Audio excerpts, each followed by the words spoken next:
Hello children, आज अपन class 5th का profit and loss वाला चैप्टर पढ़ेंगे। कौन सा? प्रॉफिट और लॉस। क्या होता है प्रॉफिट और लॉस?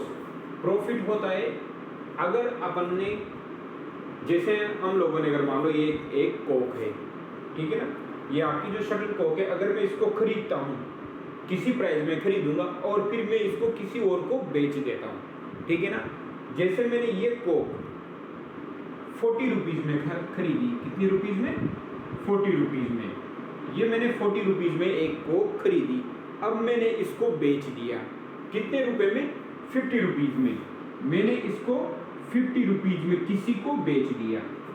ये कोक मैंने 40 रुपीज़ में खरीदी और 50 रुपीज़ में बेच दिया, तो मुझे कुछ पैसा या तो बचेगा मेरे। अगर मैंने इसको ज्यादा प्राइस में बेचा है, जितना खरीदा है उससे ज्यादा में बेचा है, तो मुझे क्या होगा? प्रॉफिट होगा या लॉस होगा? मुझे प्रॉफिट होगा, यानी मुझे लाभ होगा इस कोक को बेचने में। मैंने एक कोक खरीदी 40 रुपीज में, जिस प्राइस में मैंने ये खरीदी उसको बोलेंगे अपन कॉस्ट प्राइस। क्या बोलेंगे? Cost price. और इसको अपन सीपी से डिनोट करेंगे, C for cost, P for price. Cost price होती है अपने खरीदने का मूल्य, अपने खरीदने का प्राइस। तो कॉस्ट प्राइस क्या होती है? आपकी खरीदने का प्राइस। और सेलिंग प्राइस अपनी बेचने की प्राइस।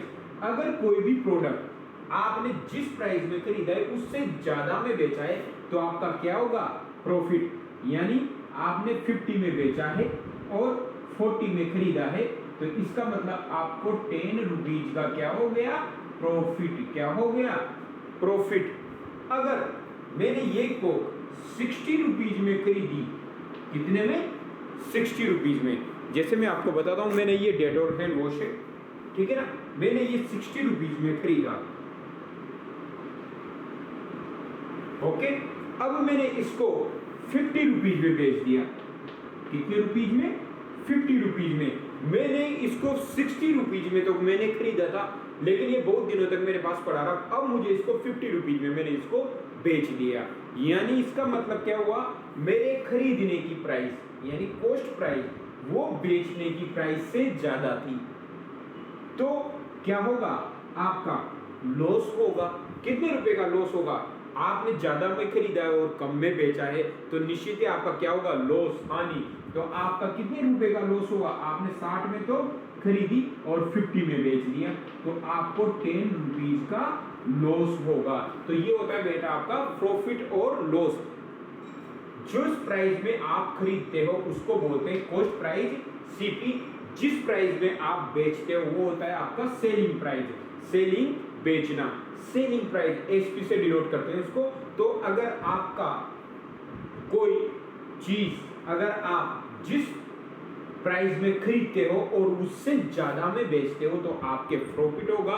अगर आपने कोई चीज ज्यादा में खरीद ली और कम में बेच दी, ज्यादा में खरीद ली और कम में बेच दी, तो आपके ये लॉस होगा। तो इस तरीके से, जैसे अगर मान लो आपने पेंसिल का बॉक्स लिया, मान लो पेंसिल का बॉक्स 92 रुपीज का था। कितना? 92 रुपीज का आपने पेंसिल बॉक्स खरीदा, ठीक है ना।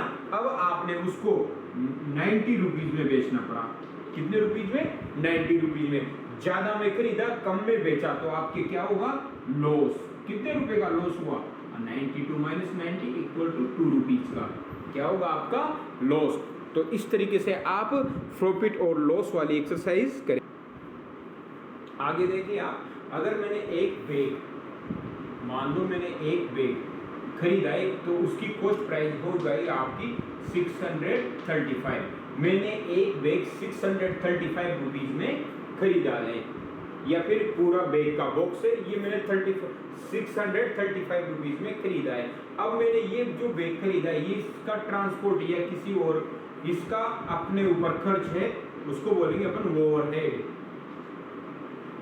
इस बैग को मान लो कोटा से खानपुर तक लाने का अगर आपके 40 रुपीज का खर्च आता है, क्या आता है? 40 रुपीज का खर्च इस बैग को वहां से मंगवाने में। ये आपने कोई चीज खरीदी, उस पे वहां से ट्रांसपोर्ट या फिर आपने हम माली या कोई और दूसरा खर्च आपके ऊपर 40 रुपीज का आता है, तो आपकी कॉस्ट प्राइस कितनी हुई? आपकी ये दोनों आपने जिस प्राइस में खरीदा है और उसके बाद आपका जो भी प्राइस उसमें ओवरहेड यानी उसके ऊपर जो भी हम माली या भाड़ा लगा है वो दोनों एडिशन होके वो आपकी क्या हो जाएगी, नेट कॉस्ट प्राइस। तो ये आपका बताओ ये बैग कितने का हुआ, 675। अब आपने इसको बेचा, सेलिंग प्राइस है आपकी 800, तो आपका क्या होगा ये प्रॉफिट, क्योंकि बेचने की प्राइस ज्यादा है।